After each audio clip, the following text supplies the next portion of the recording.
Hello and welcome to Kody and Korbin Have a Podcast, the show where two former roommates talk about Tenet, or should I say, Tenet. Get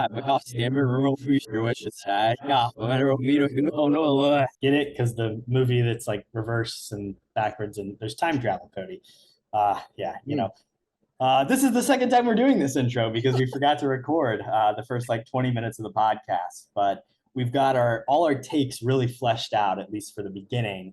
And maybe we can like start from the back and work in reverse or something to really pay tribute to this Christopher Nolan film, Tenet. What do you think, co-host Kody Webb?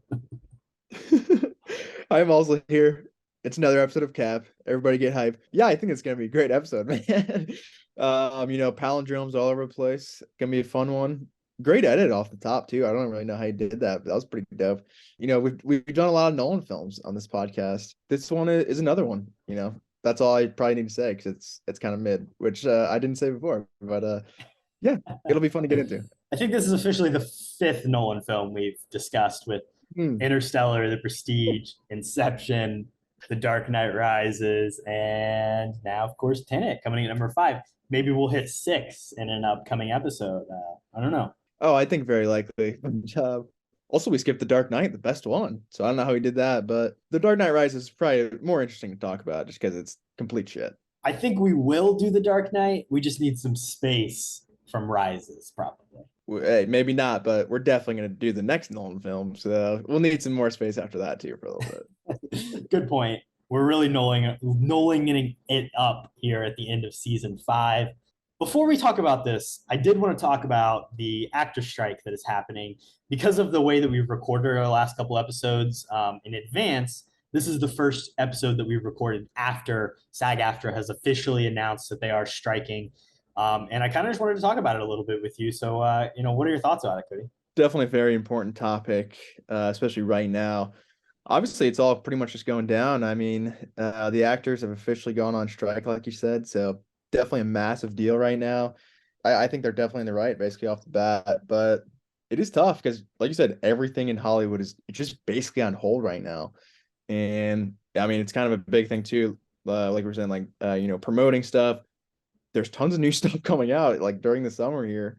And I think none of the actors are gonna be like, hey, go see this movie, which is they're not allowed to. Like they literally, they can't. I mean, they don't work for them technically right now. So yeah, it's craziness. It's just tough to make a living in Hollywood these days, really. I saw a bunch of stuff on Twitter, obviously, too. There's a lot of fun interviews. I don't know if fun's the right word, but a lot of interesting interviews. I saw one with James Gunn that was really good. Also, I didn't know he was in that Sean Gunn, whatever. He's in that TV show. Gilmore Girls. Yeah, he's in Gilmore Girls. I didn't even know that. Like I saw something of him on TikTok and everyone was like, oh, the guy from Gilmore Girls is going off. Respect. It's like, oh, he's in that. But I saw with him, and then there's this other one too. If anybody watches Picard, and you guys definitely don't, but there's an actress in Picard, and that's all I know her from. And evidently she's the VP of the Actors Guild, which is dope. But she had this really interesting interview that I saw where she's like, every time you see like a no-name, actor or actress in a show, like they are probably struggling living paycheck to paycheck because they can't find work in Hollywood these days. So it's just a lot of interesting points. And coming from a Picard, actor, shout out Michelle Hurd. Michelle Hurd, that's her name. Her name in the show is JR. Yeah, she's actually a fun character. But yeah, it's definitely an important time, I think. There will definitely be a standoff because there's kind of a lot of deep-seated issues with just kind of how Hollywood runs everything in general. And I feel like the higher up you go, the worse and the worse it gets. So I think it's going to take some time. I don't know how long this is going to last, but I think it needs to last long enough for, things to at least change a little bit. Yeah, I mean, you mentioned everything shutting down. Obviously, the WGA has been on strike, and we've talked about that a little bit on the podcast already.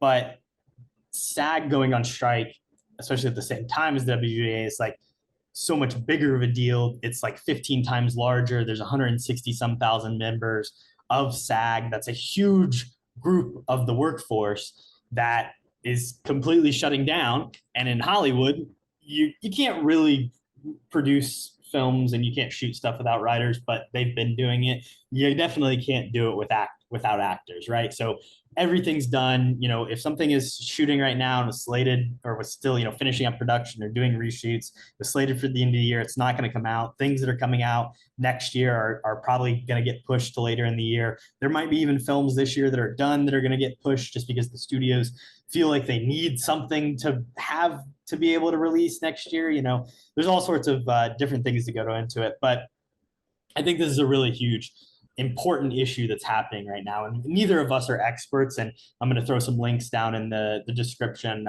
Some places that you can donate some money, and as well as just some like resources to learn more and, you know, kind of understand, you know, what it is that the actors want and the reasons that they're trying to stand up to these huge companies like Netflix and Warner and Apple and Amazon and, you know, Universal and all these major players, Disney, that are making billions and billions of dollars when the actors are making you know, a smaller portion of that, especially in the age of streaming. And I mean, the big thing too with TV, just the residuals that some of the people were saying were coming back were kind of strange. And like you're saying with streaming, it's impossible to track, or it's not impossible. They just refuse to. It is lock and key, the closely guarded secret of the Netflix top 10. How does it work, Kody?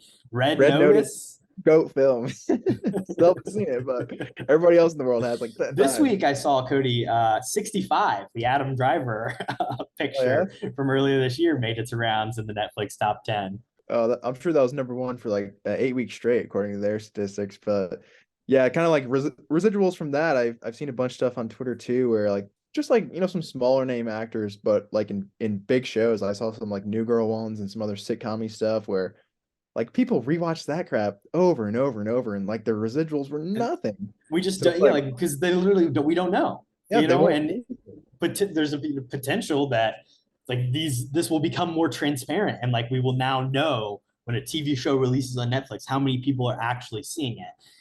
At the end of the day, I feel like the companies are going to find a way to get around it. They're going to, you know, come up with some, you know, NDA, lock and key formula, secret, because that's, you know, they're not going to give up their proprietary numbers about why the newest season of give me a Netflix show. The newest season of Umbrella Academy is the greatest show of all time. I like that show. But I agree with you, obviously. And also Bob Iger, I'm calling you out, dude. You're scummy. But yeah, obviously I mean, like you said too, but I mean, we don't have our foot in this or anything. We're no experts, like Korbin said. We'll link some stuff too, but you know, we're our opinion is not completely, you know, matter here. We're just kind of, you know, third party bystanders, but I think it's clear who, you know, who's in the wrong and who's in the right in a lot of this stuff. So it'll be interesting how it shakes down. You know, we're just a couple of guys who enjoy talking about movies, sharing this with you people because of the people who make them, because of the people who write them, because of the people who are in them, because of the people who direct them. Those workers are really important. It's really cool that in Hollywood, the workers have unions that are still so strong when very few places in our country have that kind of worker support and worker leadership that can kind of collectively bargain in this way. So it's really cool that Hollywood has the opportunity for this. And I just hope that, you know, however long this lasts, they're able to come to an agreement that is beneficial for the actors and the writers. And then they're able to, you know, get what they need. 100% back it. Crazy time, but definitely a very, very, very important time, I think, for just everyone in general for Hollywood. So yeah, we stand with them. In the meantime, we'll be stuck watching 2 hours of Survivor come the fall because reality TV is filling the TV slate. You know, the only positive. If there is a silver lining, if there's a silver lining, we get more Survivor. So I think maybe I'm the only one who's happy about that. But the show needs it for sure, I think. Yeah, that is kind of tough. That's kind of a, you know, repercussion of the whole situation, but I guess I'll take it. You know. Let's talk about why so serious we picked this film. And yeah, we could call it a joint pick. It was kind of me doubling up after our Insidious episode last week, but I offered you a choice between Dunkirk and Tenet in preparation for the release of Oppenheimer. Why did you go Tenet over Dunkirk, Kody? I think those would both be good choices. Obviously, you know, Dunkirk, it's got Harry Styles going for it, so you can't really argue with that. But I think plot-wise, you know, Tenet is a little bit more interesting, or I don't know if that's the right word. It's just got more going on. So I think maybe a convoluted plot is kind of a KHAP classic. It's kind of our jazz, yeah. Right up our alley. So I kind of should go into that more, but Dunkirk would have been good too. Like you said, we've covered most of Nolan stuff, so I wouldn't have hated either way. But I think Tenet will be an interesting one to kind of dive into a little bit more. This podcast is free to listen to, but I think most people would pay money for your description of what happens in this movie later in this episode, Kody. So Oh, tune in for that one. I'm going to attempt it, so stay tuned. I really thought that both Dunkirk and Tenet would be really interesting to talk about in the context of Oppenheimer, because to me, this trio of films makes a lot of sense in the arc of Christopher Nolan's filmography. You have Dunkirk, which is this big war epic, World War II style, with a little bit of the Nolan twist, setting it in three different, time dilation periods of land, water, and sea, or land, sea, and air. And then, of course, this movie Tenet, where it's like you have a villain who is literally like birthed out of a nuclear holocaust and exists because of what Oppenheimer created, and they literally reference Oppenheimer becoming concerned that the detonation of his bomb might cause some sort of train reaction, a thing we've heard referenced in the Oppenheimer trailer. There's also the talk about how like the scientist in the future that creates this, time bomb or whatever, the MacGuffin of this film essentially The is algorithm. is the algorithm. There it is her generation's Oppenheimer, right? So it's very clear and it makes a lot of sense. And of course, there's the anecdote that Pattinson gave Nolan a book of Oppenheimer quotes on the set of this film. But to me, it just makes a lot of sense that when you take the World War II setting of Dunkirk and the themes and ideas of this film, that you end up with a Robert Oppenheimer biopic. True, I do like the evolution of kind of getting to that point.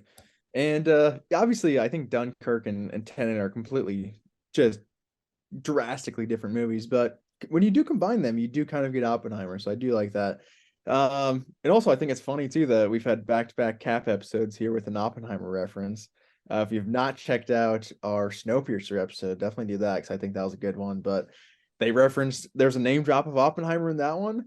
Back-to-back weeks, we got an Oppenheimer reference. Might have to just keep the bandwagon going, I think. And of course, Kody, do not forget Indiana Jones and the Kingdom of the Crystal Skull, eh, with one of the greatest filmed nukes of all time. Not having seen Oppenheimer yet, mhm. Crystal Skull's number one for me at this time. I mean, that's probably the best part of the movie. I mean, other than the fridge, obviously. But yeah, a lot of nukes recently in Cap. So shout out to us. Kody, do you remember? Do you remember? And I sure hope you do, because we were together again when we first saw this movie. Walk the people through the experience. Was it the GQT 7 or 10 in Lafayette that we went to? Good question. I definitely have no idea, but yeah, this is a good one again. I mean, back to back Cap episodes again, where we saw the movie for the first time together. So that's cool. This one was obviously in the theater, which is always a better experience than just on the couch in front of the TV. But I always went to the movie theater just right on campus in Lafayette. I don't even know what Nine. number. Oh, it was a 9. Sure, I don't. I still don't know what number it is. But I remember the theater that we went to. It was the same one that I saw Avengers Endgame with my brother at. So whichever one that is, it was the same theater because I think I've only been there twice in my life. So shout out to it. We saw 1917 at the other one in Lafayette, but you always contend that you don't remember that. And every time I bring it up on the podcast, you're like, we didn't see that movie together. I don't remember that because there was girls that were sitting in our seat and Dylan was there and Mina. Yeah, yeah, I do remember that. I like 1917 too, so maybe I was just locked into the film when we saw Tenet for the first time. Obviously, too. I mean, it was peak COVID. Obviously, this movie released in 2020. I mean, there's a ton of Nolan, studio beef that is definitely well deserved that I'm sure you'll go into here. But we all went. I remember we all masked up pretty heavily. It was still pretty much like that peak lockdown time, so I don't really think anything else was being released around this time either. So Yeah, I I mean, it kind of was really it was interesting because it was like in that, oh, we thought we were coming out of COVID, maybe like the summer was really good, so they kept pushing things back and hoping that it was going to be okay, and then they just released this movie because they saw that things were just about to get a lot worse, and they eventually did, and then we kind of had that cycle for a year or two. But this really was the only movie in theaters, and it was definitely the only thing that you or I went to go see for like from March until the next summer when movies did begin to release again in theaters. So it kind of stood out as a weird special one. Definitely a strange time, I think, in everybody's life. I it's kind of hazy, even talking about it. I think we went with like Mina and Vanna Dylan. Dylan and yeah. I don't know, honestly. You could throw one of those people out. I'd be like, oh, that makes sense. They weren't there. But me and you were definitely there, so that's all that matters for this episode. But All yeah, love to them. theater experience. Also, too, did we get any food or anything? Maybe I got like I think maybe I got an icy because I always get one of those. But I don't know if they were doing a lot of food because usually I'd get a dog or something as well. But do you remember anything about your theater experience, Corbin? I don't know, the whole eating and drinking with the mask thing. Mhm. Of course, like I don't know, in Indiana there was definitely some people not in the theater not wearing masks, but at Purdue things are always very strict and like we were there, but I don't think I got maybe some popcorn. It's hard to say. It's a foggy memory for me as well. It was a weird time. The release of this film obviously caused a lot of issues. It's kind of part of the reason that Oppenheimer is a Universal film and not a Warner Brothers film, despite nearly a 20 or an over 20-year working relationship between Nolan and the studio Warner Brothers. But this movie was originally slated to come out July 17th, 2020, then got pushed back to July 31st, then August 2nd, then August 22nd, and then September 3rd, 4th, that kind of first weekend of September when it finally was released in a few theaters in the US. It kind of got released at different parts of the world at different times. They ended up doing a re-release the next March when like New York City theaters even opened for the first time and people were finally able to go see it in New York City and like LA. It was just kind of a fateful bad situation. It did gross about $360 million internationally, although domestically it made less than $100 million, which is very pitiful for a Nolan film. Even 360 is pretty sad given the context of like Dunkirk making 500, Interstellar making 700, Inception making 800. Obviously, the Batman films getting close to a billion. This movie is a disappointment, but obviously because of the time it came out, I think of like Top Gun Maverick, a movie that was supposed to also release in 2020 that then got held by Paramount for 2 years. Do you think this movie could have been the Top Gun Maverick of 2022? Do you think it would have had that same impact, or was that more of a special thing because of the Tom Cruise legacy sequelness of it all? We do love me some legacy sequels. And Top Gun, I mean, that's pretty iconic, I feel like, for the 80s and stuff. But I feel like it's hard to judge with this movie. I don't know if it would be a massive, box office hit. It's got like the visual style for it. It kind of does remind me of like Avatar, strangely enough. So maybe it would be successful, but this is not one of my favorite Nolan films. So I don't know if it would have gone like buku crazy. But I mean, yeah, obviously the studio messed up. Like I don't know, especially with a Nolan film like this, after he's done like so many good projects in a row, I feel like before this for them too, to kind of screw him over in a sense and just release it during COVID. Yeah, I mean the studio messed up and Christopher, he's the one that got away now because they're probably just gonna keep losing money over and over and over without this guy, at the helm. So it is tough for WB. Kind We of will both talk ways. about it some more in a future episode, but just to mention, it was both the release and handling of this film as well as the prominent 2021 Warner Brothers films like Mortal Kombat, Godzilla versus Kong, more notably, stuff like Dune that got that like HBO Max day and date limited theatrical window release that Nolan just absolutely hated. He kind of talked shit about HBO Max. He said it was a really bad decision. He was in disbelief the way they were treating their filmmakers. Patty Jenkins with Wonder Woman 1984, that was another one that got released on HBO Max and in theaters. He really saw that as extremely harmful to the theatrical model and to the model of modern day filmmaking. So he essentially said, I'm going to open my services to other studios. I'm going to put a call out. Who wants to help me make my next film? Universal offered him, whatever X amount of dollars to make Oppenheimer and give him final cut on it and a guaranteed theatrical window of, however many days. And, he ended his relationship with Warner Brothers over this after, like I said, 20 years, since Insomnia. Every film he's made has been for WB. and he made a lot of money for them. So I'm sure they are, getting some restless nights because of that. But And also very important to note that they are releasing a film on the same day in competition. Some may say in cooperation with, as social media campaigns have sprung up. But Barbie, a WB film is coming out and is probably going to make more money on the same day as Oppenheimer. That's definitely a shot. that's kind of funny. I didn't even think about that. Warner Brothers not backing down, releasing probably one of the biggest movies of the year on his same day. So that is ironic. Yeah, I mean, when Christopher Nolan hits the free agent market, I mean, this is like LeBron James becoming going out to South Beach. Like everybody offered this guy, I think, a max contract. He went to the team he wanted to, probably with a good view and a lot of perks on the side. But yeah, I'll tell you what, Christopher Nolan's a heck of a director, but that is funny. I think 100% he's going to lose to Barbie, kind of week one in the box office. So that'll be interesting. While they both simultaneously have an overlap, they also have like a great varying difference in the markets that they attract. Oh And yeah. Barbie's is just like much wider of a net that it will be cast. Initial thoughts. Good morning, Vietnam! This movie's interesting, man. We can go into the full kind of plot breakdown of where I was kind of looking around, but in general, I think this movie, I think it's like three good, like cool action set pieces. Obviously, like the inverse stuff is just dope visually. Like I don't think you can argue against that. Especially like I genuinely don't think we'll ever see like anybody even try to copy like this inverse style, like the stuff with the cars, the whole car scene I think is immaculate.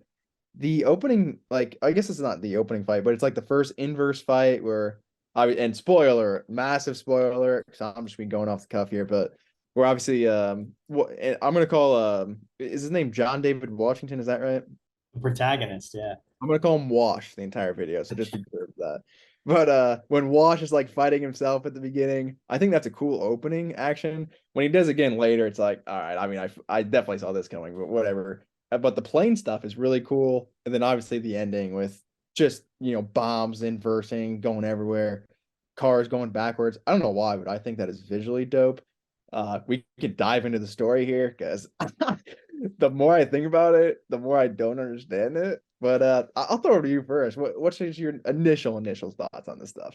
I think this is his biggest swing, in my opinion. And Yeah. and maybe even like Oppenheimer is like a bigger swing in the sense of like, do people really want to watch a 3 hour biopic about the guy who made the nuke and it's like got every white dude in Hollywood and like I don't know, maybe the appeal of that one is clear. This one makes more sense as like a big theatrical thing you would want to go see. However, what he's trying to like take on and the story he's trying to tell to me is the most impressive, more impressive than what he does in Inception or Interstellar. But I think it's just extremely successful and extremely fun to watch. It's beautifully shot, like you said, and most of all, I don't fucking get it. Like I do not understand. And we've never claimed to be the greatest intellectuals of all time or necessarily film scholars, but we'll give some breakdown what we think happens. We'll talk through what it all means. Dude, I don't fucking know. Like I've tried. I read the Wikipedia summary. I understand the plot. Like I get the events, but Mhm. when you really get down to the nitty gritty of it, it just doesn't make sense. And I think Nolan knows that. And then, Yeah. in some ways, like Interstellar doesn't really make sense when you get down to it. Even though it's all scientifically accurate, it doesn't make sense. And Inception doesn't really make sense in a lot of ways. And the ending of The Dark Knight Rises doesn't really make sense in a lot of ways. However, this movie is successful because you're not supposed to think about it, Kody. You're just supposed to feel it. Don't try to understand, Uh, just feel it. And that's what this one's all about. And that's why it works. It's very Nolan. The ending, the setup, it's a circle, literally the final battle takes place on the same day that the Kiev opera fight in the opening sequences on the 14th. And there's just like, it's all very Nolan-y, but it's like, to me, it just works. is that true? See, I didn't even know that. And a good quote in there, maybe Nolan just telling the audience too. It's like, It's just Oh, instinct. 100%. Just instinct. That's all you need. Shout out to Clemens Posey for laying that one out for us. Yeah, she's there for some reason. Harry Potter, Fleur Delacour. Also, that doesn't make any sense. How? Because Rob Pat is obviously at the beginning of the film. He bails out Wash, but he die at the end on the same day. So I guess the thing is they can exist at the same time as themselves. Yeah. So like the general idea is that like they're constantly going back in time and exist. Like there might be 3 or 4 different versions of John David Washington at any given. That's where I struggle to really get in, of like, how do you get back to the time from which you came, or is there any way to return, or are you always stuck in this like weird, because there doesn't appear to be a way to travel forward.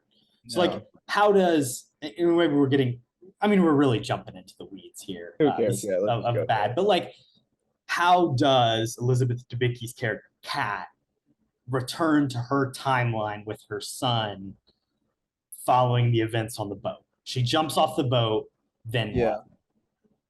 They just, well, yeah, that's a good point, because turnstiles work in reverse, right? Like they don't. What about her other self? Because when you go back in time, your other self is going to be there in theory. Well, it's not. And then this movie obviously subscribes to the idea that like when something happens, it's always happened, and there's that. Kody, that's a really good point with Elizabeth Debicki, because there'd only be one of her son, but there'd be 2 of her. So she'd be like this hobbit who was still childless the entire time. That's actually really interesting, and I did not think of that at all. But we can throw it back to the beginning a little bit too, because I believe the start of the plot, which we've touched on a little bit, we got the Oppenheimer stuff where she creates this inversion, which is not explained kind of how she does it, which I guess makes sense because it doesn't make any sense. And then she gets really scared by it and kind of pieces all of the algorithms into the past, which I feel like that's a pretty terrible strategy, because then you're just asking people to use kind of the inversion to go find these pieces, which is just going to make everything more messy. Also, that was explained at the hour 50 mark of a 2.5-hour film. I didn't even know the first time I watched it that they like went back in the past, I don't think. So that was a shock to me. Okay, so I'm kind of fast forwarding a little bit here, obviously. But when Elizabeth Debicki gets shot, or the inversion shot or whatever, I don't really understand how they save her. So possibly you can explain this. Because they go back in time to the plane crash and they just bring her with, and because it's the past, that means she's going to heal faster or something. I don't understand that. But but also, because then at the end, Rob Pat, he goes in and out like 4 times and he gets shot, right? So he's dead. Am I wrong in that he's dead or no? At the end of things, he does die, yes. Okay. The version that we see at the very end of the film is riding off to his death. But he says goodbye to the protagonist. Yeah, how did he go through all of that, do whatever, and then invert again? Like it's Inception inverting. Like, why doesn't Kenneth Branagh just do that? Like invert like 5 times until he eventually kills Rob Pat. I don't know, dude. Right. There is the idea of like, if you have time travel, literally isn't anything possible. Like their whole worry is that if Sater dies and this email gets sent, which basically, you send an email 20 years in the future, I can go back and look at my email today, and it's like communicating, right? That's the whole idea. I post something on Facebook. In the future, people can read that. So I could be like, oh, hey, to the future, leave me gold at this location and send it backwards, like stuff like that. So his whole idea is when he dies, an email is going to get sent, and it's going to be the location of the algorithm, which is buried for the future people to undig it. But they don't know where it's buried. But if you believe, like, the idea is they're constantly traveling back in time and doing this reverse pincer movement. Couldn't they keep constantly going back until they pull the algorithm out and there is no algorithm to be dug up? But then there's also this idea that the second his email gets sent, the future then has access to the thing, and then all time and space will cease to exist instantaneously, because that's what the algorithm does. It's all very confusing, Kody. I will say, when it comes to the Debicki getting shot and why they have to invert, the idea is that when you get shot with an inverted bullet, it's essentially like poison in the real world. However, if you invert yourself, it doesn't have that same effect on you. It's kind of just like getting shot regularly.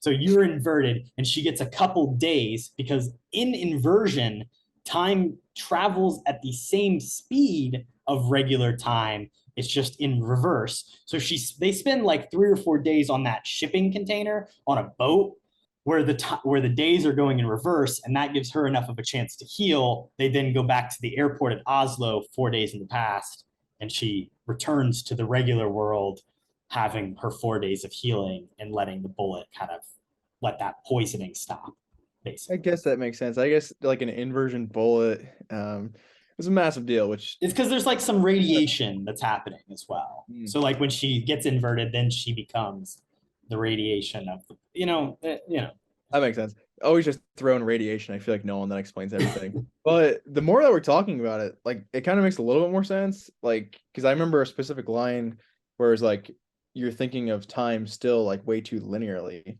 So it's kind of like the anti Back to the Future in a sense. I think it's almost going the complete opposite of being like there's not really a time space continuum that your past self and your future self have to kind of line up with this. Like I can go back in the past like 10 times and there's just kind of 10 times myself running around. Maybe like each individual person is not connected that much and in time standpoint. So it's kind of interesting. Some other dumb stuff too. I mean, the gas masks, I feel like that's kind of dumb. It's kind of like ripping off very interesting. Also, bit. this being a COVID film, it was a movie with a lot of gas, a lot of masks. People made a big deal about that. Really? That's funny actually too, but I feel like it's just directly like ripping off Stranger Things. So that's kind of tough, but also like can you choose what do you mean? The upside down, it's hard to breathe. You A gotta medical mask is ripping off Stranger Things? Sure, Cody. no, they literally can't breathe without Yeah. version. But also how do you like choose how far you go back in time? There's no like dial up or machine. You just So like think it in your brain and it happens. Cody, that's the thing you wild. don't understand. It is not instantaneous time travel. It is like I will invert myself and then everything is moving in reverse at regular speed. So in order for me to go back in time a week, Go I back have in to that wait a moment. week. Okay.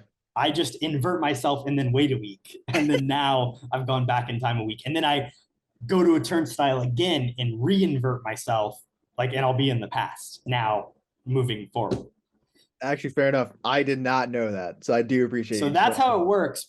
But again, unclear how to get forward. There is no fast forward. Why didn't they say that? I think the scene, I'm sure people are loving listening to this, but maybe they now understand it as well. The scene that I think really kind of, if you start to break it down, is the satyr interrogating her and shooting her. In the timeline of events, we see John David Washington get pulled in and he's talking to the reverse version of satyr, right? And he's like, tell me, I'll know you're gonna lie, I'll have to shoot her, blah, blah, blah, blah. But then he rolls up into the room and he's like, tell me, I know you're gonna lie, I know you're gonna lie. And he's like, what the fuck? I literally just told you. And then Satyr goes back in time. And then that version of himself is the thing that talked to him in the past. And he knows he's gonna get the information out of him. And then he just does everything in reverse. It's played back. It's crazy to me. It's really interesting. That scene I think was played pretty well, just because the car sequence too. Even in this time on the rewatch, I forgot that was Wash in the car because I was like, why is this car just in the middle and it bounces off and goes in? I was like, what is this guy doing here? But then when it flipped over, I was like, oh, I do remember he was in there. So that's kind of a cool just mini reference that I feel like you forget about, even though you have seen the film before. I think that scene probably is the most clear. And like you said, that specific thing too, where he's like, I just told you, and then he kind of walks through and it happens all over again. I think that's specifically cool. I feel like when they do try to explain it, the dialogue is just kind of completely boring. And there's so much exposition in this film. There's a few people that are really tasked with giving it. I don't want to step on quote or whose line is it anyway category down the road, but like I said, Fleur Delacour, the Clemence Posey actress, that doctor lady, she has to just give a lot of bullshit. Priya has to explain some stuff. Satyr, even in the 150th minute, Eves, Aaron Taylor Johnson has to be Like all these just actors have to come in and be like, okay, your job is to deliver 10 lines of exposition to our protagonist. And he's just gonna get a little bit more information as he goes more and more down the road. I think if they just like at the start, like kind of explained him once and then you just run with it and you don't have to do that 10 times, I think that would have made it better. Cause I feel like every time somebody else said something, because the entire movie too, it's like the first hour is basically just a mystery. I feel like you're kind of just going through this with, you know, Wash and being like, so how does this work? What's going on? And nobody will give him actual information until deep into the movie. So I feel like the more confused that he gets, the more confused that I get. And then at some point, there's just like no return. Like it doesn't even matter what these idiots are saying at this point. I kind of stop listening because half of them are feeding them bull crap. The other half are just exposition dumping stuff I really don't even understand. So if you like at the start of the movie, if it was just like, okay, like they should have just done like a machine walk with like Kenneth Branagh because he doesn't show up until like an hour and a half in anyway. So just do like a normal machine walk where he's in it and then it's inverted and you get all the exposition of how that works. And that would have made more sense. But honestly, you like explaining half of it clarifies the majority of the film for me. So I do appreciate that. But in general, I think this movie's kind of shit. I'm not gonna lie. It's just a mess. I think it's too long.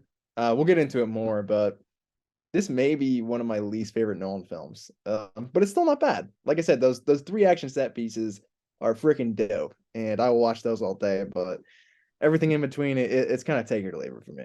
Well, I'm excited to get to the bottom of whether this movie is worse or better than Interstellar. Let's talk the trailer. We all believe we'd run into the burning building. But until we feel that heat, we can never know.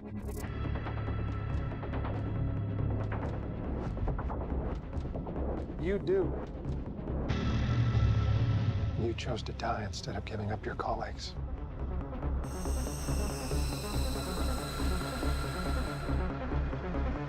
That test you passed? Not everybody does. Welcome to the afterlife. To do what I do, I need some idea of the threat we face. As I understand it, we're trying to prevent World War III. Nuclear holocaust. No. Something worse. All I have for you is a word. Tenet. It'll open the right doors, some of the wrong ones too.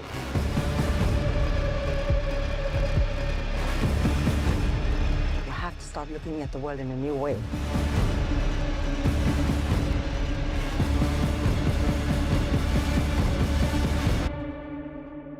Don't try to understand it.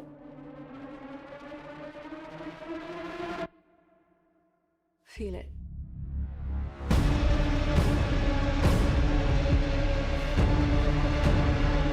What happened here? Hasn't happened yet.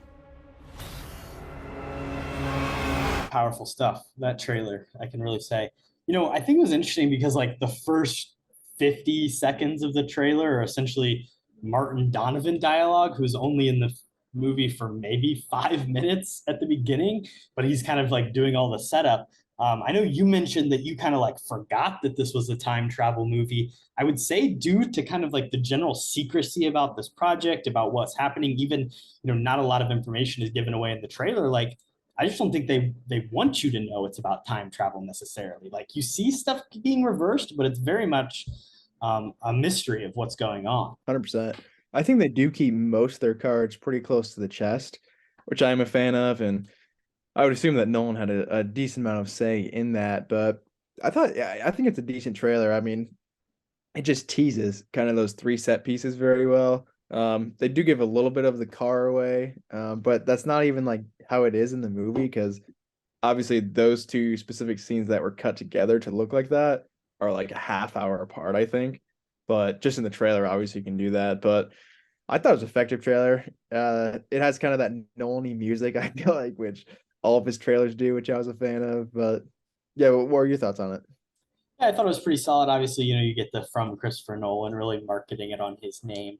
Oh This yeah. is the first trailer, I think, so I'm sure they gave away more information. But I don't know how much you remember the marketing of this film, but it was pretty interesting throughout because before Hobbs and Shaw, they would play like a 40-second teaser trailer in theaters. So it was just John David Washington's face and like a flash of like from Christopher Nolan, Tenet, and then it said something about like meet a new kind of protagonist, which is kind of an interesting thing because it's like a meta commentary of like Nolan films in a certain way, but also like textual. This he's literally the protagonist in this film, like that's his character name, which I think is an interesting. And then also, I don't know if you ever saw this, but before showings of Rise of Skywalker in 2019, they would show the first 6 minutes of the film, just straight the prologue, the Kiev Opera House scene would just start playing with no like, oh, hey, here's a look at Tenet.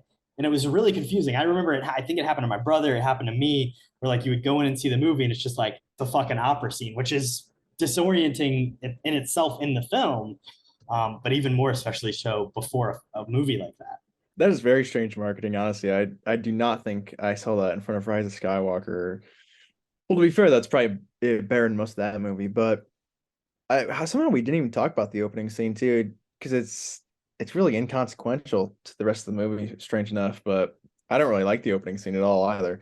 But yeah, that is weird marketing. The one marketing thing I do like in the trailer though is like the title, where you have like the upside down T, and then obviously the N kind of looks the same. So I think that's kind of cool. Everything like and they do that a lot on the poster too. So I think like from a visual standpoint, that is pretty dope. Obviously, just kind of with the context of the movie, but yeah, decent trailer. I think it's kind of a Nolan fanboy cut of it. It's kind of like typical Nolanisms, I would think, but I do like the title stuff. According to Wikipedia, they had to change and remove that stylization due to similarities with a bicycle brand. Oh, the bicycle break. They cleaned them out in the courts probably. So fair enough. Logos were too similar. So following that trailer, no more upside Wow. down T's. Brutal. That is absolutely brutal. The good, the bad, and the ugly.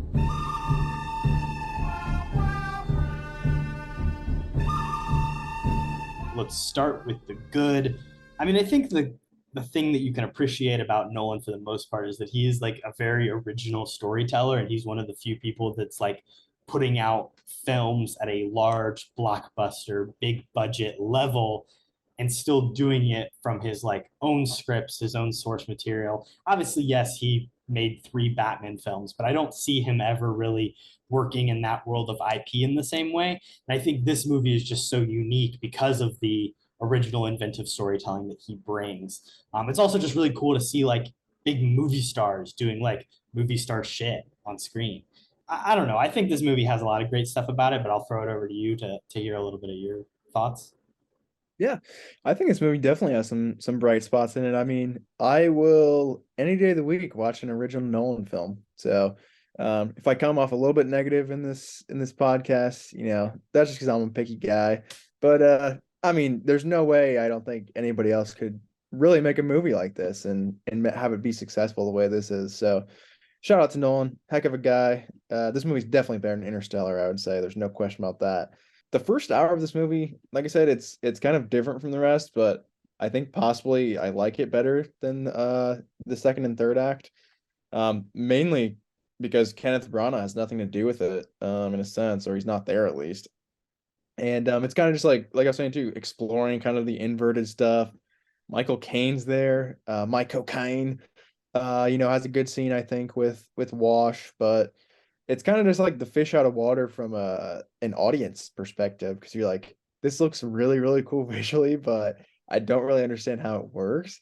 And then once they explain it, I think it does go downhill a little bit. But obviously, too, I wanted to touch on the 3 action scenes. The plane action scene, I actually really, really love. I don't know why, but just ramming a massive jet into like this art gallery, just kind of a cool thing. And I like the visual thing too of like the gas comes in and takes the oxygen out, and then Wash like he snaps like his unlock key thing, and they're like panicking. So I think that scene it's like super intense too, where like these random guys just come out of the wall and start fighting him for some reason. Like, what is even going on? But he's doing like weird, inverted flips and stuff. Like, dang, like this is kind of cool from a visual, just like action style. Do you think Um, this is Nolan's best fight choreography? It's a good question. I mean, he doesn't do really a ton of like crazy action. Obviously, like the Batman stuff is the But even main that's stuff. like relatively tame for the most Yeah, part. it's You just know, I like mean, hand to hand. Ra's al Ghul and such, they're quite ninjas, but it's limited. And there's some cool choreo in Inception with like the hallway and stuff. But I Yeah, think as a whole piece, this to me is his best work. good point. The Inception fight, probably just that scene alone is better than most of this. But that just but just like practically how they did that too is unbelievable. And yeah, in like the Dark Knight Rises, there's like extras falling down in the background, so I guess it's not that good. But yeah, I think this is pretty creative and pretty genius. I honestly don't know how he even shot most of this stuff. Obviously, it's just in reverse, but just kind of how they edited it all together. Well, and the I think, actors had to like learn to move and reverse, and like I mean, it's very particular about because obviously half of the scene is not in reverse. Like, it's crazy. and at the end too, where I mean, there's like 50 guys running forward in the battlefield, and then there's 50 others, inverses, and there's bombs going off everywhere. Just really cool stuff. So yeah, I think visually this movie's dope, and I go on and on and on, but I think genuinely this is one of the most unique looking films that we will probably ever see. So shout out to Nolan, good guy. Nolan can do big practical set pieces. Like you said, the plane is super cool. But I really appreciate the way this movie is kind of laid out and its pacing. And I know you might disagree with that, but like at the 40-minute mark, we get the Freeport heist, which is the plane. And Mhm. that's essentially kind of like it's a mix between a big action thing, but then also them doing like an Ocean's 11 break in, jewelry heist, right? They're trying to steal a painting or whatever, and then get sidetracked by reverse JDW. But at the 40-minute mark, you get that. Then at the hour 20 mark, so exactly 40 minutes later, you get the big car chase in Tallinn in Estonia. And there's the reverse stuff in that. And that one extends on for a little bit. And then 2 hours, so another 40 minutes from that, is the big final battle. And then the movie ends, 15 minutes later. So I really like how those three set pieces are perfectly spaced. Like every 40 minutes in the film, you get a big action set piece. I think it's also really cool that like we get to relive those first two. Like, I mean, I remember sitting there in the theater and like you said, we didn't really know that this is a time travel movie. We weren't really sure exactly what was happening. These two really cool scenes happen. And then it's like, let's fucking play the hits. Let's run it back. And I guess you maybe say that doesn't work as effectively for you, but I think that's really cool that it's like, hey, we did something really well. We're going to fucking do it again. And it's going to be both important to the story and visually interesting. Fair enough, and I'll get more into the bad too, but I feel like it's pretty predictable. I don't know. Like obviously it's the second watch, so I know what's gonna happen, but I feel like it's obvious he's fighting himself, especially with the whole Rob Pat thing where he takes off his mask and then just lets him go off. It's like, okay, it's either Rob Pat or it's Wash. It's one of those two.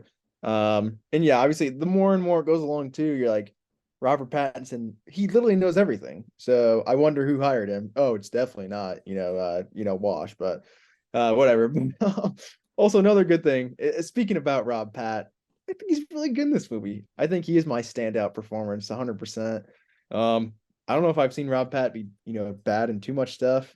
Haven't watched any Twilight movies. Maybe I'm missing out there, but I genuinely think he's a pretty good actor. And, if he kind of inspired Nolan a little bit to go into an Oppenheimer direction, give me more Rob Pat and Nolan down the line, man. I think this should be his new sort of Christian Bale in a sense, and just use this in Michael Caine, I guess. I mean, It's Michael Caine's Cillian. I mean, yeah, true. I mean, he's got a repertoire of actors like we've talked about before that he loves to work with.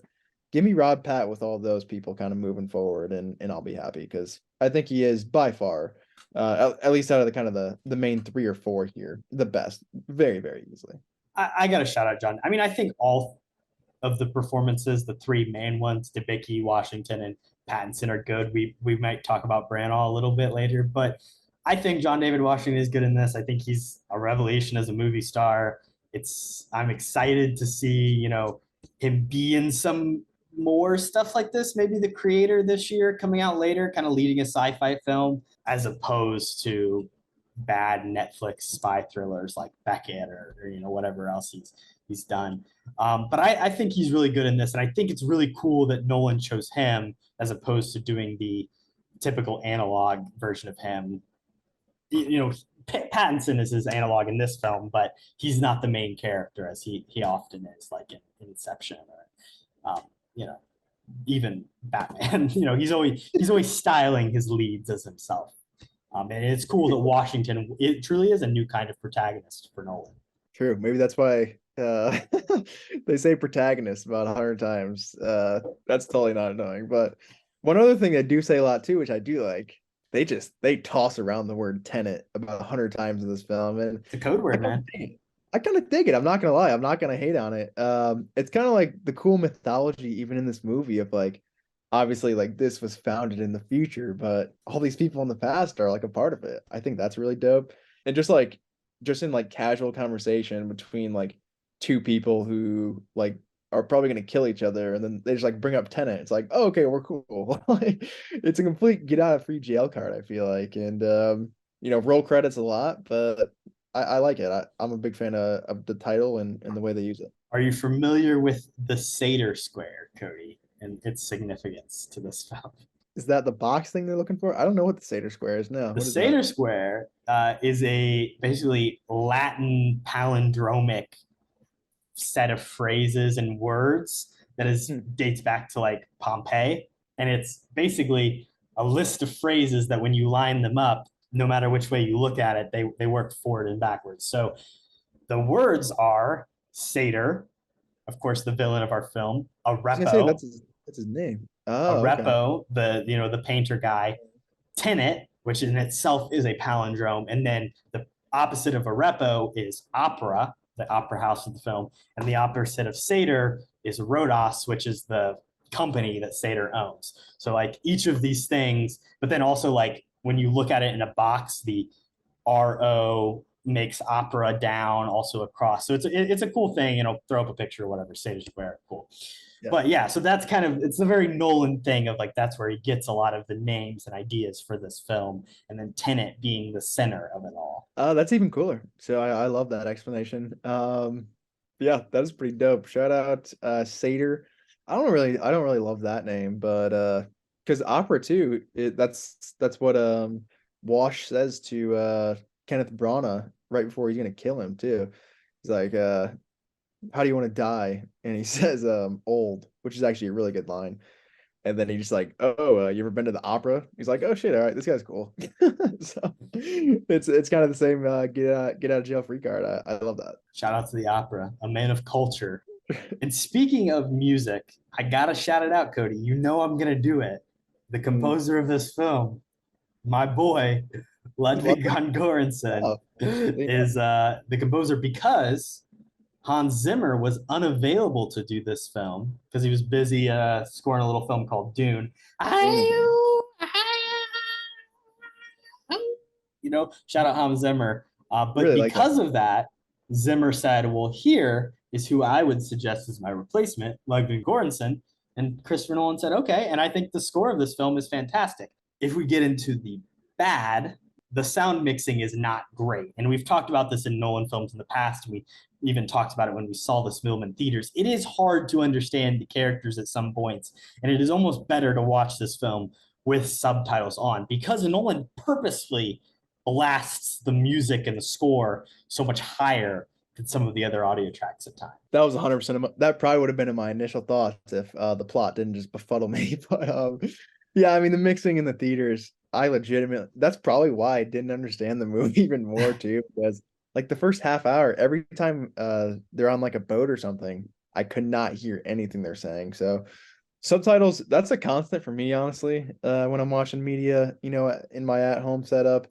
So obviously it was a definite must in this sense, but I did like the score. It kind of had those Hans Zimmer-esque moments too. So I think maybe he was, bringing that a little bit into it too, obviously just being his replacement. But yeah, this guy's not bad. Obviously, you're a massive fan of him, but I think he's pretty good at it. But there were scenes with Kenneth Branagh. I remember one where well, he's yelling at his wife, and I guess in every scene, but there's one where I think it's the first time where he like screams at her and it's like bah, bah, bah. I was like, oh, that was a pretty good score. So there are kind of standouts that I was thinking throughout. So shout out to him. Yeah, and I know like Gordonson talked about working on like palindromic music and music that could be played backwards and forwards, and some of the like rhythmic blaring is really strong, and it like sets a true air of tension to every scene that really builds throughout. Also the cinematography. Huypen Huytema, the cinematographer on this film, also has done a lot of other Nolan films like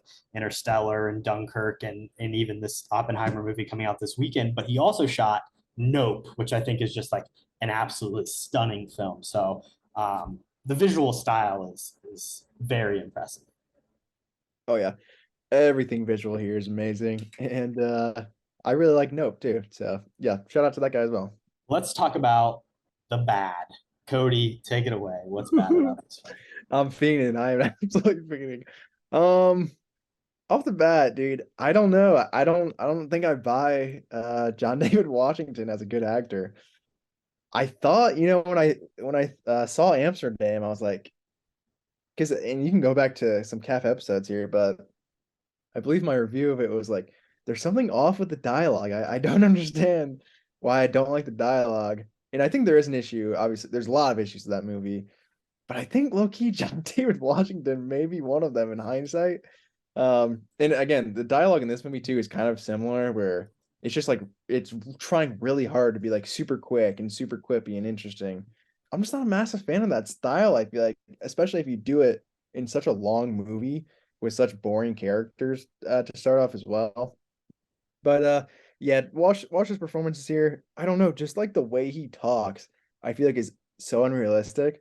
Like he doesn't like space out his words. He just kind of like word vomits the entire sentence.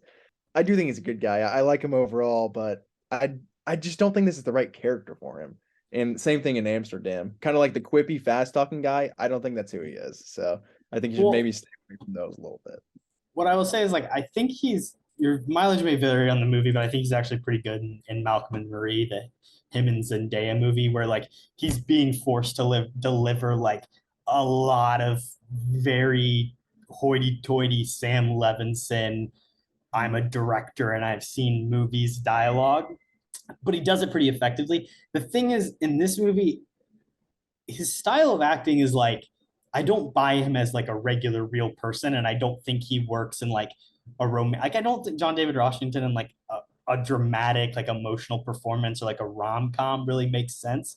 But in like hyper stylized stuff, even like Black Klansman, I think he fits really well into that world of like, because he's like playing up the 70s of it all, and he's like doing a really heavy accent. I think there's something almost like cartoonish and over the top and theatrical, or not even like theatrical in the like stage version of what he's doing at all times, that I think is just really interesting. And to me, the protagonist of this film shouldn't be some regular guy. It should be this like weird eccentric guy who like somehow knows about everything, somehow knows exactly what a Goya looks like on first glance, knows what free ports are, like just has this like endless information about every cultural event around.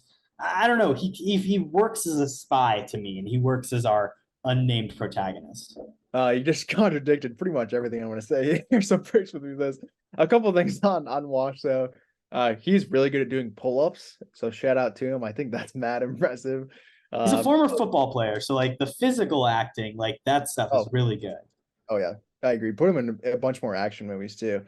But like him climbing to the top of like whatever that water tower, whatever.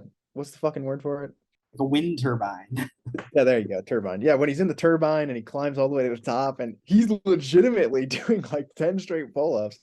That's impressive, man. And then there's another cool shot. He's hot, Kody. Yes, I know. Well, I wasn't saying that, but there's another cool shot. Well, I mean, yeah, fair enough. But when it's in the boat and it's kind of like an establishing shot, and then it turns around to the other side, and he's just on the back doing more pull-ups. Like that's a dope shot. So shout out. To your point that you were talking about there, I think he's well, I don't know. It's not kind of counter your point, but I think his character is a terrible spy in this movie in a sense. specifically, I want to shout out a scene. He gets caught like being a peeping Tom. And he's just so obviously just like staring at them from like 5 feet away. So I don't know if he's a great spy. Also, he gets captured at least 3 times, and he should have been dead at least 5, I think. Just some inverse crap saved him. But that's from like the like charming, like he's like able to like get out of all those situations, just kind of being like, oh, I didn't know you guys were really that bad. Like, I don't know, like it's something about it. It sells for me. It works. Also, when he basically helps Kenneth Branagh get like this last piece. Like he Oh, does 100%.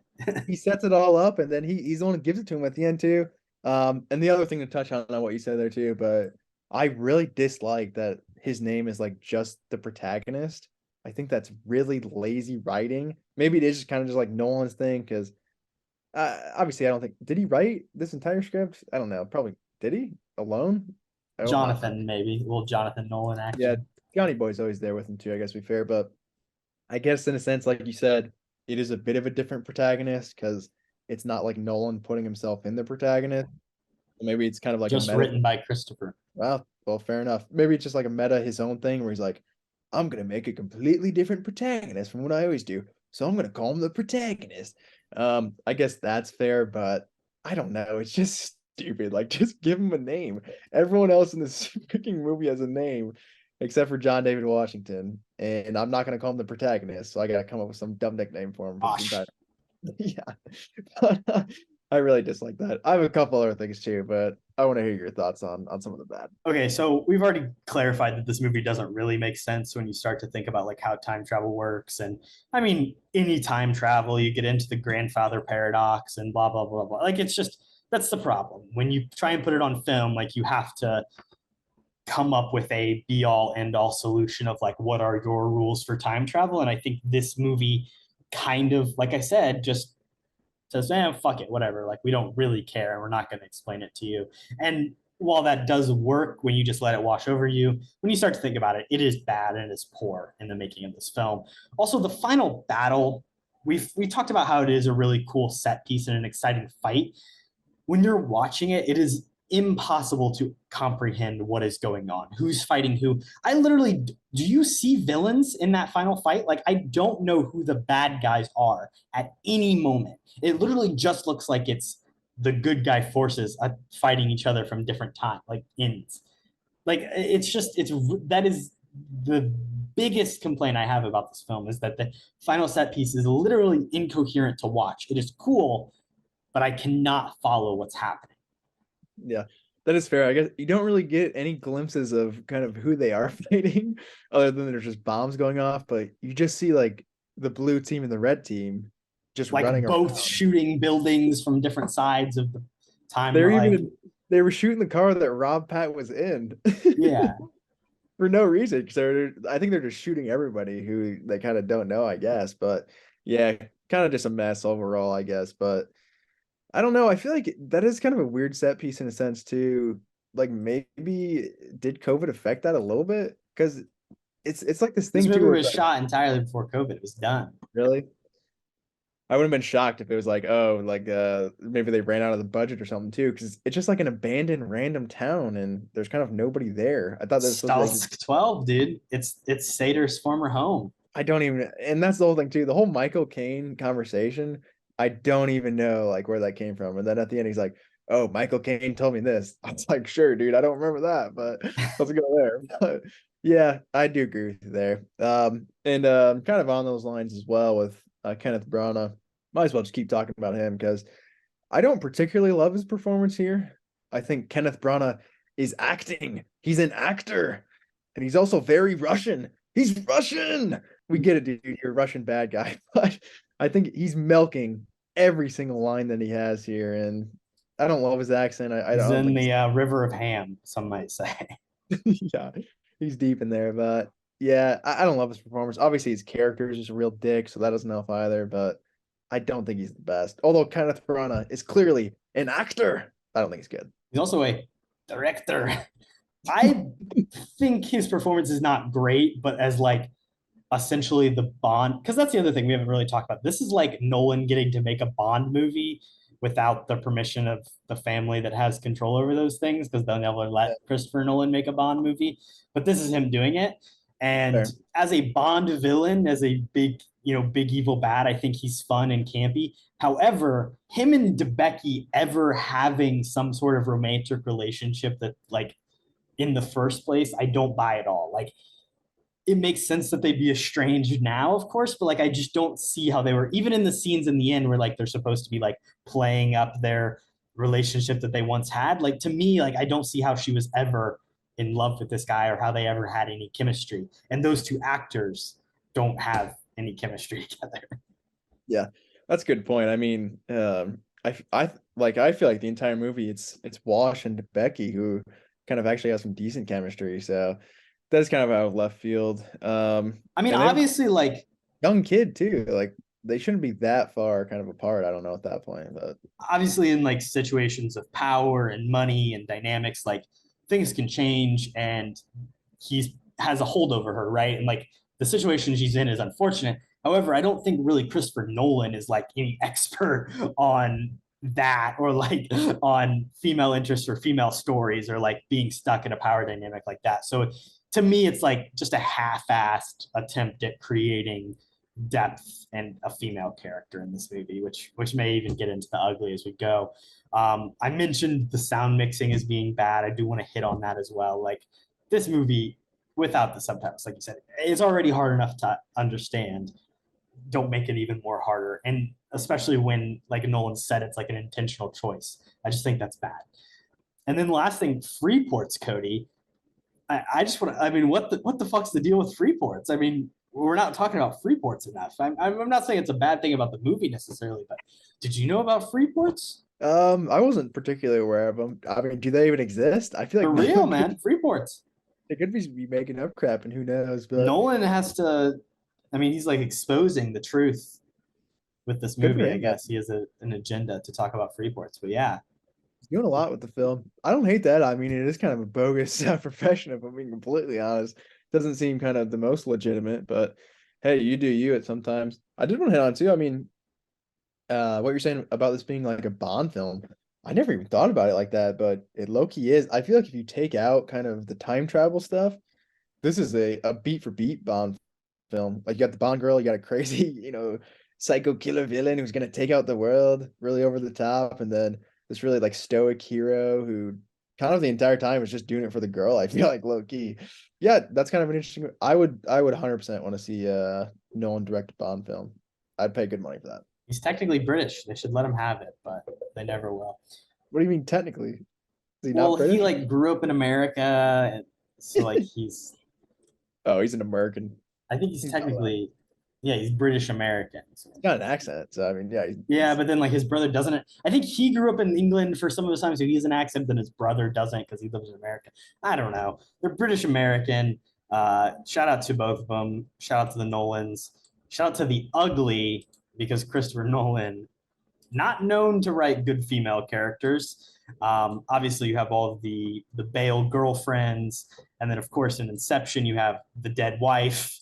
Lots of dead wives over the history of Nolan films. This one, she is alive.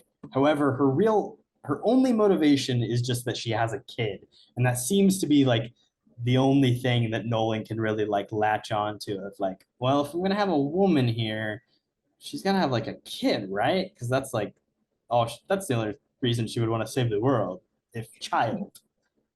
That's good motivation, right? Have I used that one before? Just a couple times.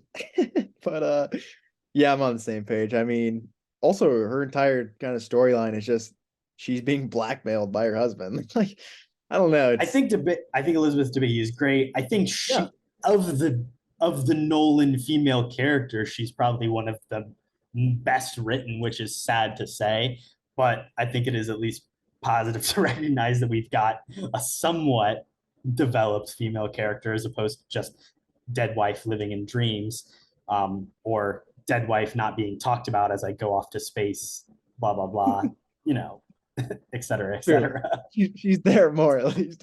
I do like her interactions with Rob, Pat, and Wash when they're hanging out in the cargo or whatever. I mean, also another just massive thing to bring up on this topic too. Like, I mean, he just kind of beats the crap out of her and like spits on her and stuff. So Bad pretty guy. tough stuff. Kenneth Not gonna lie. Branagh, not good guy. No, just tough overall, I think, in most of those scenes. So What about when he wanted to stuff John David Washington's balls down his own throat?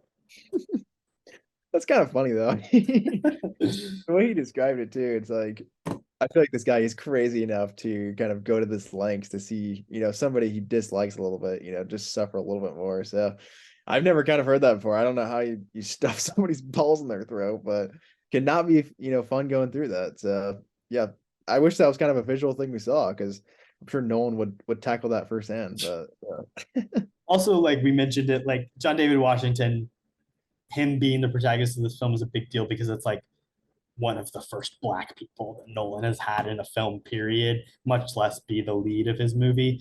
But I think it is really cool that John David Washington is the lead at the very least. yeah, diversity wise, I feel like historically, yeah, like you said, I mean, no one has not been the best. So to see, like you're saying, I mean, Wash in the lead, that is definitely cool from a creative standpoint.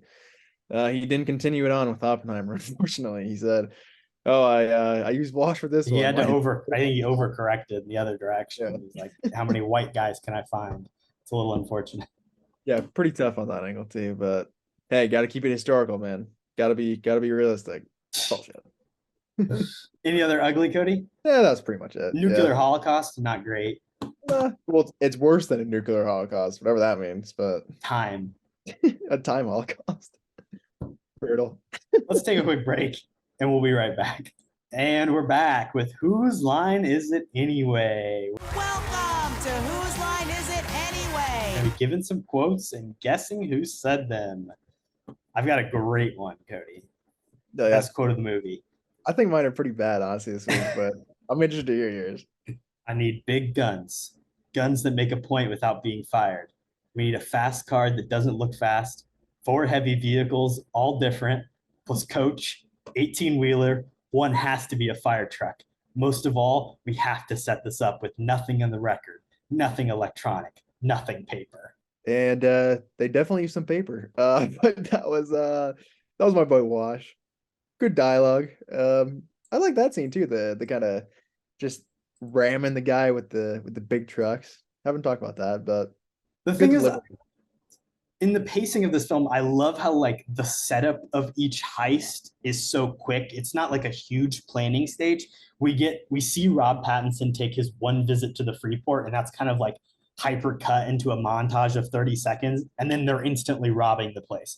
We see John David Washington deliver this one line of dialogue about we need big guns that make a point, a fast car, 4 big cars. And then like we're just into the heist and we're going to see how they use the things he just listed in an effective and exciting way. So I think that stuff is really cool. It does the setup super quickly and just throws you right in. Also, they didn't get that fast of a car either because they got chased down a couple times. But I'll throw one of my quotes at you here. This is probably my favorite from the movie.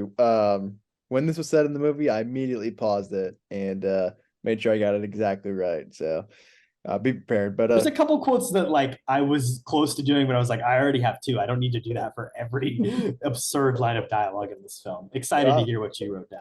Super quotable. All right. Look at me. You don't negotiate with a tiger. You admire a tiger until he turns on you and you feel its true fucking nature. Well, I believe it's a PG-13 movie too, right? That's the one F-bomb. Shout out to it. Get the F-bomb in there. Shout out to Kenneth Branagh. He's the fucking tiger, dude. You don't negotiate with him. No negotiating for children or otherwise. Separating release, nothing. Yeah, it is the crazy Russian man himself. I guess they like tigers in Russia. But I think my favorite part is just the beginning where he's just screaming saying, "Look at me." He needs all eyes out of it all times. He's a roaring tiger. So yeah, kind of weird stuff there. C+ on the accent though. Yeah, not great. I didn't even go for it. So it's an F. So this one is a back and forth. The middle quote is just the protagonist saying it. So I'll tell you that. You have to identify the other speaker, okay? So speaker A. Well, if your particles come into contact, and then the protagonist says, "What?" And then Wheeler goes, "Oh, fuck." This is gonna be a tough one to guess. And then the other person goes, Annihilation, which I just love. I had to shout that out because shout out to Annihilation, another film of ours. That is a great line. I should have wrote that down because that's probably one of my favorites. But shout out to Annihilation, man. I feel like Nolan would really love that movie too. So maybe it's kind of a smaller shout out to it. But yeah, Alex Garland, that's the guy. But I think it's Wheeler, right? Not sure. I would have never even known that's her name, but it's the scientist chick. Yeah. No. It's one not of scientist chick? Aaron Taylor Johnson's cronies. She's like another military, and she delivers like 5 lines of dialogue. Her sole purpose in the film is to explain how the inversion works to John David Washington. He's like, anything in particular I need to go? And she's like, yeah, you can't breathe real air. Driving might be hard. Don't come into contact with your real self. The air is going to be moving. Like, she just lays all that shit out. And that's like her one purpose. So shout out to that character, Wheeler.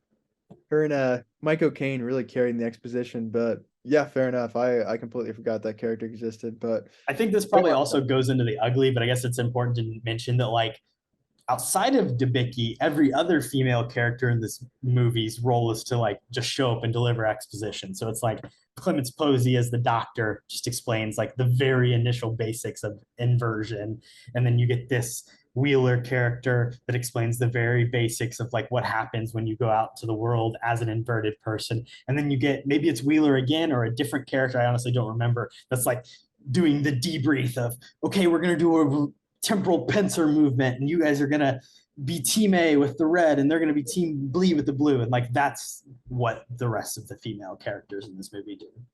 Yeah, it must be the same character. It might be. Yeah, I would think. So maybe she does have more dialogue, but yeah, didn't even need to bring up the Bechdel test. I mean, it's a Nolan film, so obviously it's a automatic fail. Don't even need to watch it. But good line.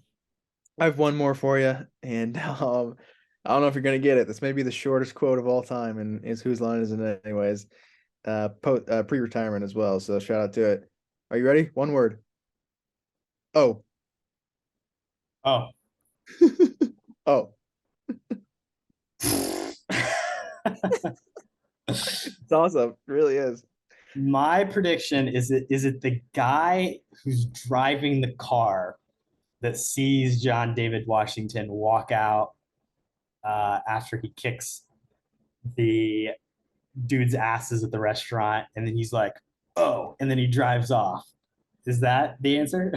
At the restaurant. Like when John David Washington has his sick fist fight, which we haven't even talked about, with the cheese grater in the kitchen, and then he walks out and the guy drives off. I'm assuming that's not. Maybe he says that. That's not what I was specifically talking about. That's what's your O? So this O is said by my guy Wash. So it's when Kat, who was Debicki, she's talking about how Kenneth Branagh saw like she was taking his offer seriously to like leave forever and never see his son again when they were in the cargo. Like they're talking about some serious shit. Or I think it was right before he's gonna leave when they're in the little tent thing. And she's like monologuing, and he just goes, oh. and then she monologues again for another like minute and a half. But I feel like that's just a testament to Wash's acting in this movie. Even though, I mean, there's nothing he can do. It's the script, evidently, but he literally just says "oh" out loud, and I feel like he didn't mean to, so I had to shout it out. Oh, great line delivery. I should have guessed. Of course, it was the protagonist. Looking back at the scene, I do not believe the car driver says anything. He just throws that thing in drive and drives off booked it out when he sees Washington walk out. Don't blame him. Scary guy. Invite, fight, night. I dubbed thee Sir William. Kody, who do you want to invite on the pod? I mean, you could go different ways here just because there's always somebody can explain it better than somebody else. But who I'm going to say here, well, in general, too, pretty much just anybody from the future, because we don't really get their perspective on anything, which I think is pretty important. I don't really understand their motives completely.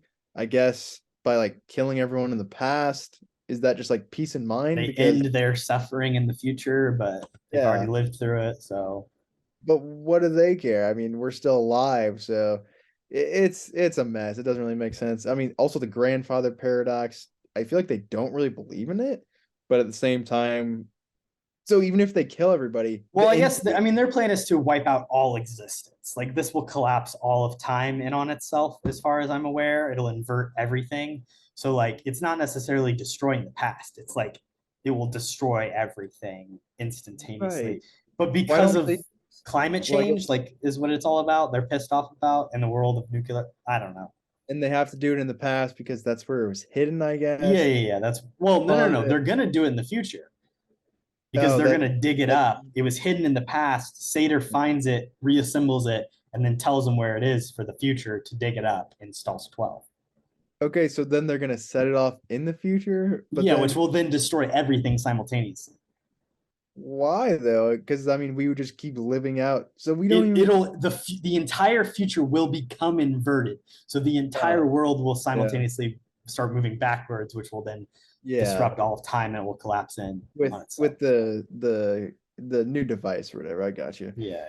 Well, regardless, I just want to hear their thoughts. Specifically, too, I did just say the scientist Oppenheimer girl. I'd love to hear her thoughts because I mean, we could probably delve into kind of similar Oppenheimer stuff, being like, oh, I didn't mean to create, this weapon that could destroy the world, but scientifically speaking, I was kind of just the curious one who was maybe forced into it a little bit. So I think that would be an interesting conversation to have. I like that a lot.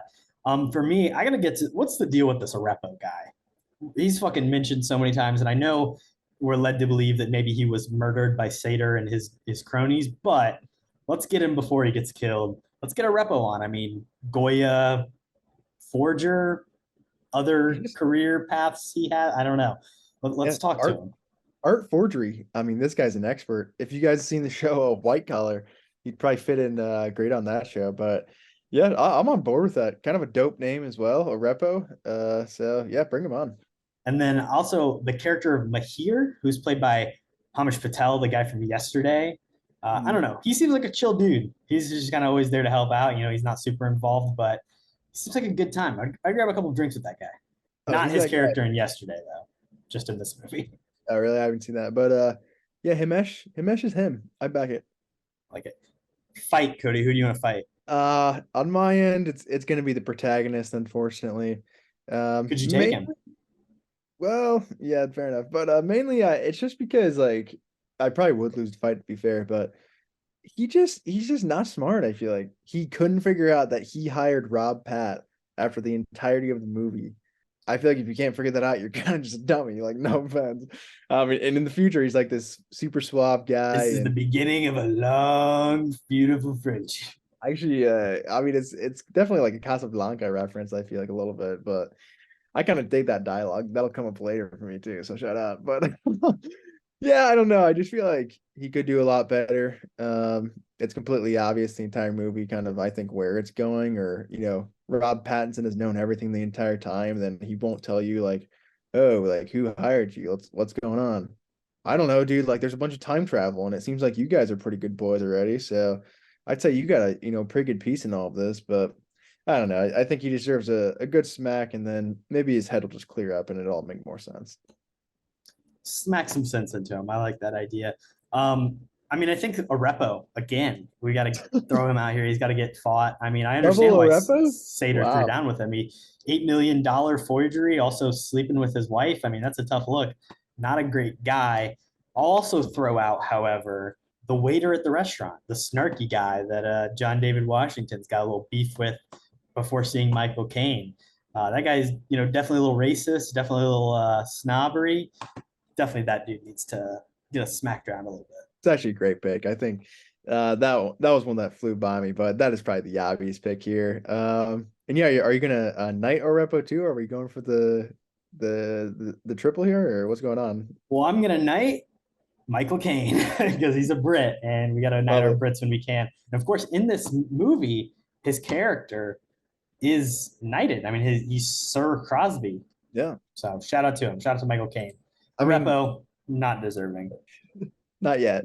But why is Michael Caine not knighted in real life? That is the real question. I feel like you have a ton of different actors and actresses, English men and women alike who have gotten that honor. But he is Sir Michael Caine. He already is. He?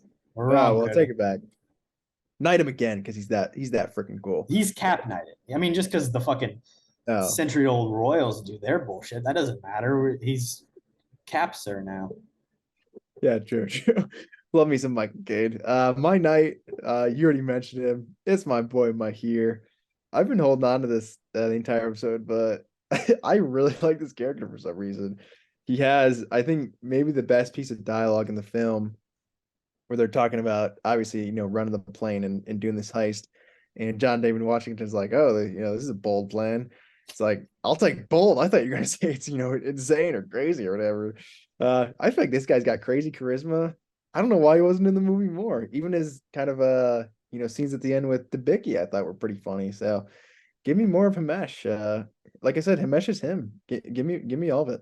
I would be okay with him swapping in for the Rob Pat role, honestly. I think it would work.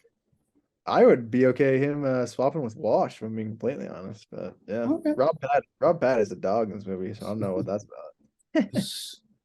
Kody, the recast. Bond. James Bond. My name's Bond. James Bond. The name's Bond. James Bond. The name's Bond. James Bond. Who do you want to replace? I mean, what's the Wash replacement? Denzel? I'm actually keeping him. I did not even replace him. There's some side characters I definitely wanted to get rid of instead. And off the bat, I made a prediction in this category that Aaron Taylor Johnson would not come up at all. You did mention him earlier. So, I gotta mention, it is very strange that he's in this movie, and he also made my recasting list as well. Yeah, I don't know why he's in this, because I feel like he's an okay actor, but I don't think he's Nolan quality by any means. Well, he wasn't even like marketed as being in this. It was such a surprise when he showed up. Yeah, I mean, he just shows up in the third act. Well, it's kind of like halfway through, I guess, and he has a decent amount of dialogue though. Like, he's in it a bunch, but he's meh.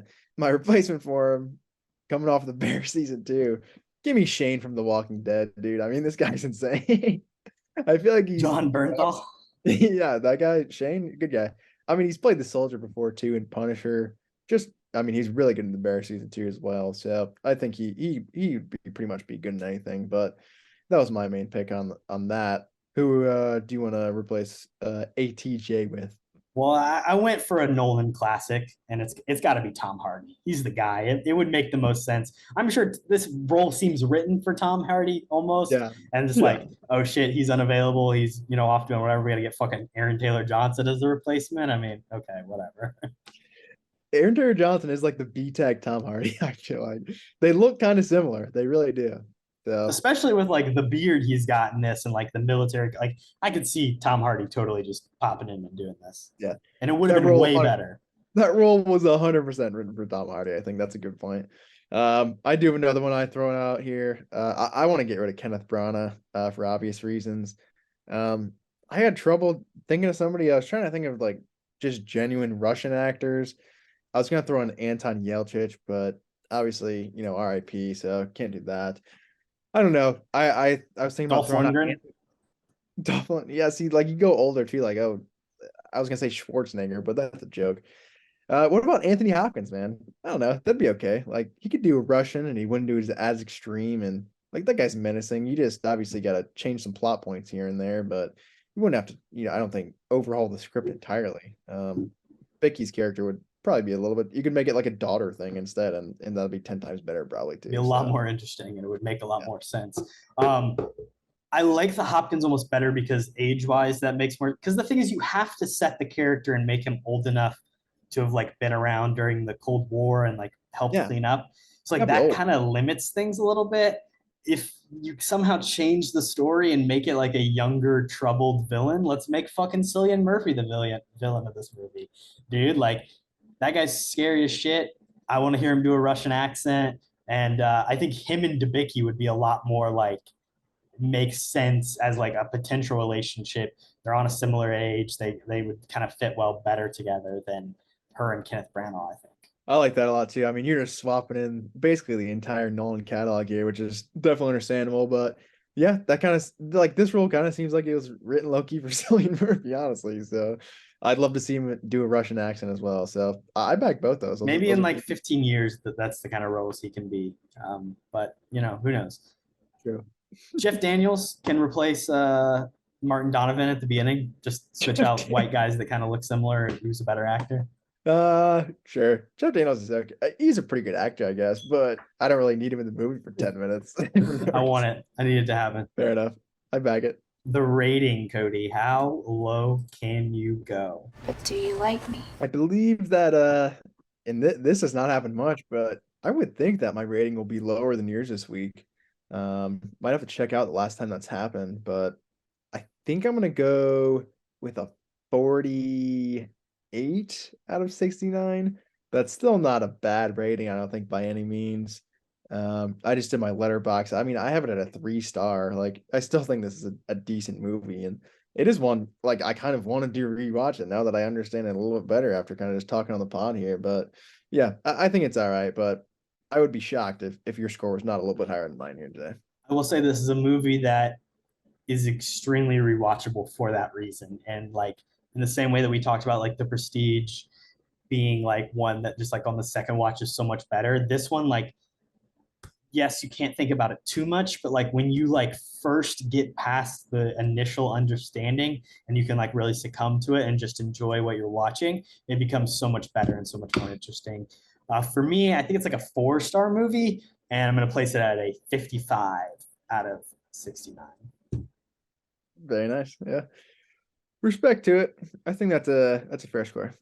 I did rate Indy and the Crystal Skull higher than you. So just throwing that out there. Well, that's fair. God, that movie's terrible. I feel like bad movies I do rate a lot lower, to be fair. Post-credit scene, Kody. If you were to add a post-credit scene to this movie. What if I told you we were putting a team together? Who's we? What would it be?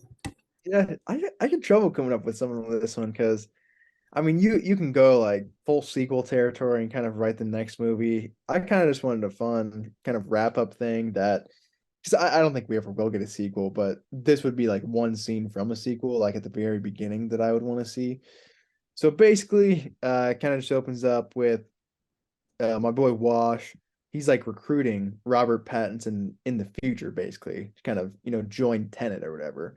So it's kind of the reverse roles where, Wash in the beginning was the one like, what the hell's going on? That's going to be Rob Pattinson in this scene. And he actually does like it. Obviously, it's not a quote for quote like Casablanca that they do at the end, but it's pretty close. So in my scene here, he does kind of the Casablanca line of, and Rob Pat says this too. He's like, oh, it's the beginning of a beautiful friendship. And then Wash is like, this is the end for me. And then it cuts the black. I just think that's kind of like a cool. I mean, that's essentially what the quote is already. So you're just like, are we getting rid of that scene and replacing it with post-credit? It's Tenet, bro. Everything's got to be, equal. You got to see it twice. Yeah, exactly. But it was the other way around because for Rob Pat, he said it was the end, and now it's Wash saying it's the end in this scene. So it is different. I think we've discussed this off pod, but what do you think about the theory that the child of Elizabeth Debicki is Robert Pattinson? And how would you like my post-credit scene to be a setup that confirms that to be true? I don't love that theory. I like the post-credit scene. I think for a standalone movie, it's fine. But if that was the sequel and Elizabeth Debicki's his mom, it doesn't have to be a sequel. I'm just saying that's so. Essentially, the idea is that he's talked about he's known you for a really long time. He recruited him super early. There's this weird obsession with the child beyond just like it's her daughter. Like we see this kid a lot. Her daughter. It's her son. Like we see this kid a lot. It's just he's constantly being brought up, and he's kind of styled in a very similar way. His like school uniform looks similar to the suit that Pattinson wears. So a lot of people are like, oh, her child is Robert Pattinson. Grown up, Robert Pattinson is her kid. I personally don't think that's accurate, and I really don't even think Nolan wrote it that way. But that's what my post-credit scene is going to be. It's going to be John David Washington like rolling up to the house, and she's like, "Oh, hey." He's like, "No, I'm here for your child," and then he steals the kid and runs away. I don't hate that actually. That'd be a nice turn. He's like, "What are you doing here? Come to see me?" It's like, nah. Come here, Timmy, or Neil, whatever his name is. Also, why is Rob Pat's name Neil? They say that like 100 times, dude. Neil Armstrong? I don't know. Yeah, fair enough. But I don't like that theory, but I like that post-credit scene. It's not bad. 6 Degrees of Dave. Yes. Of course, Ronan was only a puppet. It's really Thanos I need to kill. Kody, I got it in 2. I did too. We've been keeping it brief on the 6 Degrees of Dave here. I bet we may have done the same one, honestly. But like I said, I haven't seen a ton of Wash's catalog here. So I immediately just went to Amsterdam because that's the last thing I did see him in. I mean, you could pick anybody. I was trying to find an avenue with Taylor Swift, but I don't think he's in that many movies, and I didn't want to go down the rabbit hole. So I ended up just going obvious and went Christian Bale. And then, of course, I mean, they're both in Love and Thunder, him and Dave. So I went the easy route this week. I went John David Washington in the movie Malcolm and Marie, as I've previously mentioned, with Zendaya. Now, you could go a couple different ways with that. You could go the Marvel route, obviously, with Homecoming and then wrap it around. But the quickest thing, Zendaya and Dave Bautista are both in Dune together. Looking forward to Dune Part 2 coming out in a couple months to see an expanded role first. Hopefully they get a couple scenes together. Probably not. We'll see. Finally, last but not least, what have you been into? What have you been watching? What do you want to recommend to the people? Kody. I drink your milkshake. I drink it up. Take it away. Yeah, not a ton this week. Coming off the Snyder cut. I don't know if this is true. I think it is. I genuinely don't think I had ever seen Wonder Woman before. So I wanted to watch that because I don't know how I missed that, but actually I like the first one a lot. It's a good movie. The first Wonder Woman was good. Yeah, it gets emotional, man. And Chris Pine, pretty good actor. I think I've been ragging on him even in my Star Trek, saying he's not in a lot of good stuff, but it's still, I mean, Wonder Woman's not a better movie than Star Trek 09, but Chris Pine has a good performance in it. But I was a fan of that. I also started watching Wonder Woman 84 because I haven't seen that either. I kind of got cut off because I've been busy and stuff, but I watched like the first, I think it's like 45 minutes. Chris Pine just got resurrected somehow. I don't really understand. So I'm sure we'll get into that, but I feel like Pedro Pascal is really bad so far in it so far. So we'll see how that ends up too, but we'll definitely bring out the full review of 84 because I'm sure it gets even worse as we go along in the cheetah territory there. Yeah, past that, man. Just been busy around, so I haven't been too much, but I'll throw over to you. What Rex you got? I know actually today I'll throw one out for you. I saw that you saw 2001 Space Odyssey in theaters, so that's pretty dope. I did. I saw it for the first time. I had never Really? seen 2001 Space Odyssey. Good movie. Got to go see it on 70 millimeter at the Village East Angelica. It was really cool. There was an intermission, the built-in intermission halfway through. Really? So got to go take a bathroom break, buy a popcorn. I know you've been begging for that in movies. So shout out Kubrick in 1960, whatever, for implementing that and me getting to experience it over 50 years later now. There's some old movies that you like generally kind of just know what they're about. And like, you've seen a lot of the imagery and like, to a certain extent, that was kind of true of 2001, especially when it comes to like the beginning. Like I've seen the opening of the movie many times and like I know about the match cut and all that. And like I know about how generally, but the totality of this film, I had no idea really what I was getting into. The ending was a complete surprise to me. It was really just an absolute trip fest. So really cool visual imagery, especially seeing it up on a big screen, especially considering the time. Also just extremely interesting how it's like essentially like an experimental film, but it was extremely successful and it is able to convey story with a very limited amount of dialogue. It utilizes extremely classical pieces of music to invoke feeling that is, been predetermined, but then also, adds a new significance and meaning to it in the moments of the scene.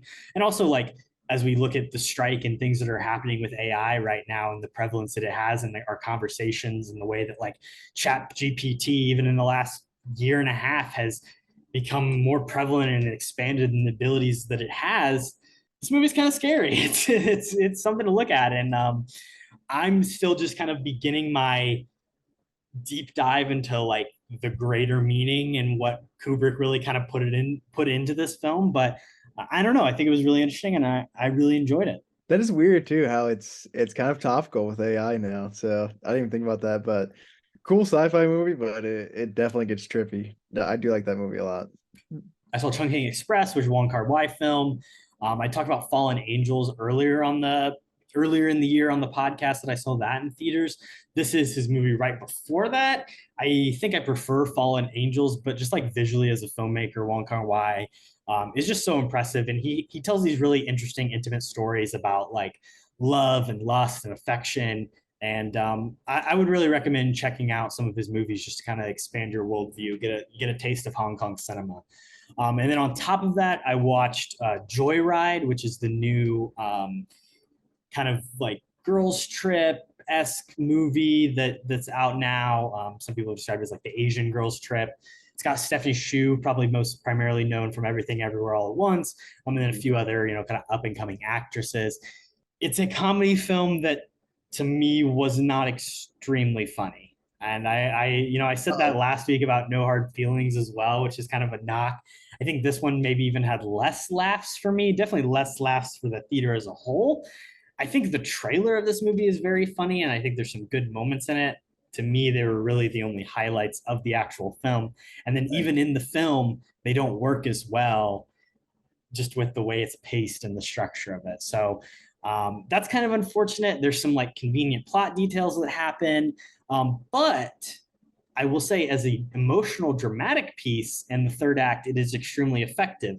And there is like a tear-jerking couple scenes that kind of finish out the movie. So as a comedy, maybe not the most successful at times, but as a kind of an interesting examination of like where people come from and parenthood and being adopted. Like, I don't know, it had some emotional beats on that front.